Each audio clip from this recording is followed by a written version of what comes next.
ধরুন আপনি কোনো একটি জিনিস হারিয়ে ফেলেছেন, হতে পারে আপনার মানিব্যাগ কিংবা মোবাইল ফোন অথবা প্রয়োজনীয় কিছু।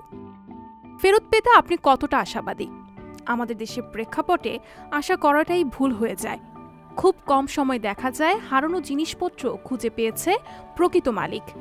তবে পৃথিবীতে এমন দেশও রয়েছে যেখানে আপনার হারিয়ে যাওয়া জিনিস ফিরে পেতেও রয়েছে আলাদা ব্যবস্থা।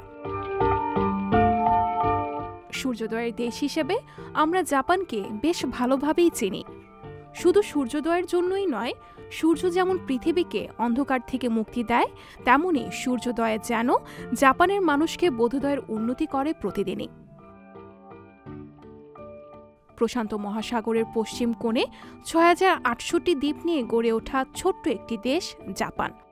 এখানের অধিবাসীদের কঠোর পরিশ্রম আর সততা তাদেরকে পৃথিবীর অন্যান্য দেশ কিংবা জাতির থেকে দিয়েছে অনন্যতা।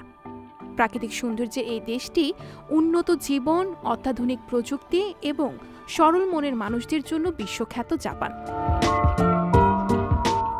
আমাদের দেশের গণপরিবহনে উঠলেই দেখা যায় সতর্কতামূলক বার্তা, পকেটমার হতে সাবধান।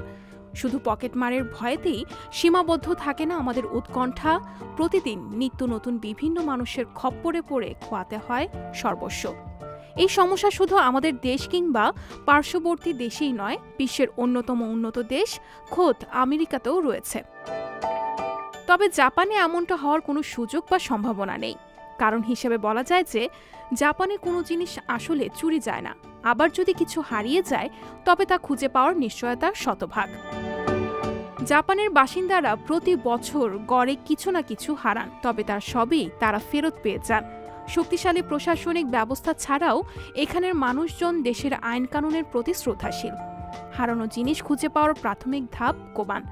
আমাদের দেশের রাস্তার বিভিন্ন স্থানে যেমন পুলিশ বক্স থাকে, তেমনি জাপানে থাকে কোবান। জাপানে সব মিলিয়ে প্রায় ৬,৩০০টি কোবান পুলিশ স্টেশন রয়েছে। মানুষ যখন কোনো কিছু খুঁজে পায় তখনই তা এই কোবানে জমা দিয়ে দেয়। কেউ হারিয়ে যাওয়া জিনিস খুঁজে পেয়েছে কিনা তার খোঁজ নেওয়ার জন্যই রয়েছে অনলাইন ওয়েবসাইট। ৩ মাস পর্যন্ত মালিককে খোঁজা হয়। যদি এই দীর্ঘ সময়েও মালিককে না পাওয়া যায় তবে তখন সেটি স্থানীয় পৌর অফিসে কিংবা যিনি খুঁজে পেয়েছিলেন তার কাছে ফেরত দেওয়া হয়।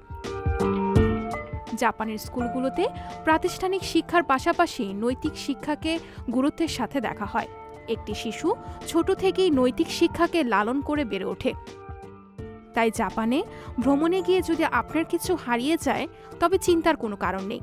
কর্তৃপক্ষকে জানান আর অপেক্ষা করুন, আপনার জিনিস আপনার হাতেই আসবে। সঞ্চিতা শম্পা, সংবাদ প্রকাশ। সংবাদ, ফিচার ও অনুষ্ঠানের জন্য ভিজিট করুন সংবাদ প্রকাশের ওয়েবসাইট এবং যুক্ত থাকুন ফেসবুক পেজ ও ইউটিউব চ্যানেলের সঙ্গে।